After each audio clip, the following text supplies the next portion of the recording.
In clinical practice, dietary protein supplements are usually met with heavy skepticism. Doctors look for empirical validation, and the supplement aisle rarely provides it.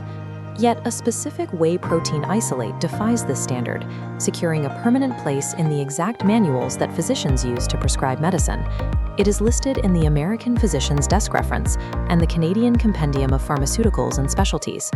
To make it into these texts, a substance must be recognized by the medical and pharmaceutical communities as a validated therapeutic tool. That isolate is called ImmunoCal. In its raw physical form, it resembles a standard protein powder. But to understand how a dietary powder achieved pharmaceutical-grade recognition, we have to deconstruct the $25 million evidentiary framework behind it. That investment generated an enormous scale of intellectual property, securing 79 international patents.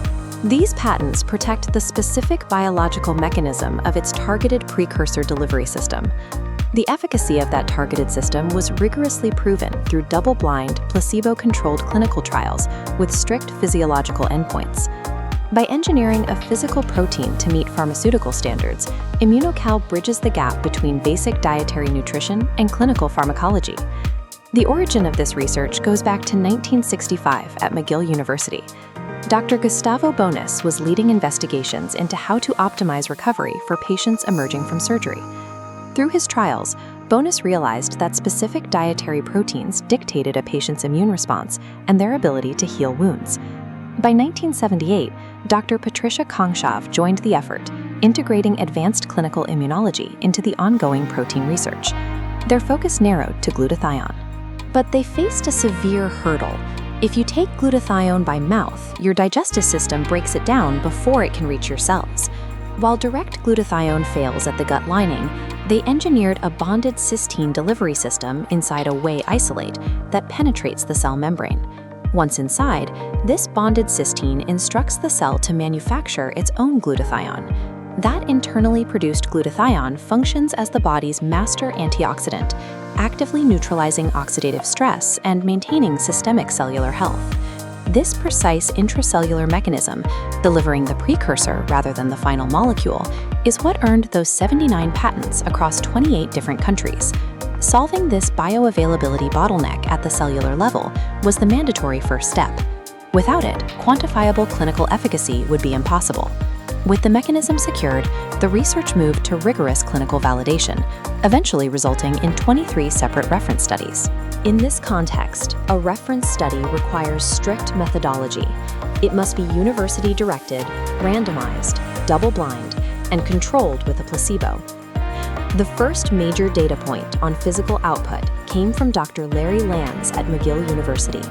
His team monitored a cohort of young, healthy athletic adults over a strict 3-month testing period.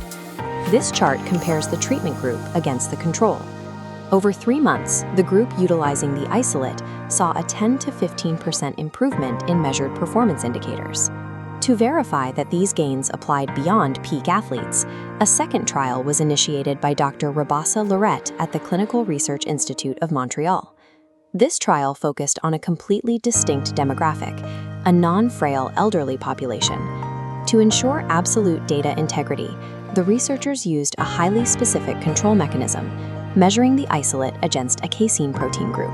Looking at the data from the geriatric trial, this chart displays a statistically significant 10% increase in muscle strength for the isolated whey group compared directly to the casein control. The trials prove that upregulating glutathione translates directly into measurable, statistically significant physical performance gains, regardless of the patient's baseline age or fitness level.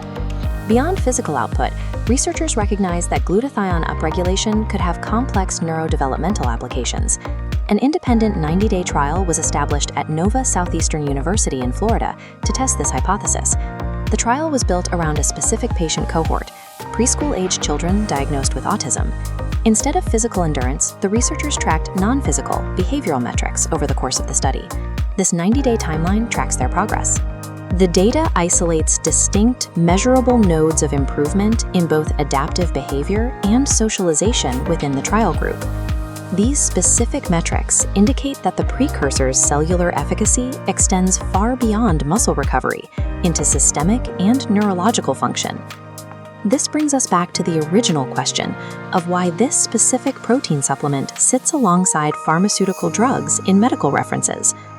Every clinical impact we've covered, from lowering oxidative stress to improving muscular output and neurodevelopment, depends entirely on the viability of that intracellular precursor delivery system. And these primary trials are supported by a broader, expanding literature of over 400 published medical articles. It is the result of over 4 decades of continuous analysis, testing, and verified endpoints. The listings in the PDR and CPS result from decades of peer-reviewed institutional rigor rather than marketing claims. For healthcare practitioners, it provides an evidence-based tool to deliver metabolic and immune support directly to their patients. At the intersection of immunology and clinical nutrition, true medical value is determined strictly by verifiable, double-blind data. Through its formulation, ImmunoCal successfully engineered a clinically proven, patented bridge from basic dietary supplementation straight to cellular medicine.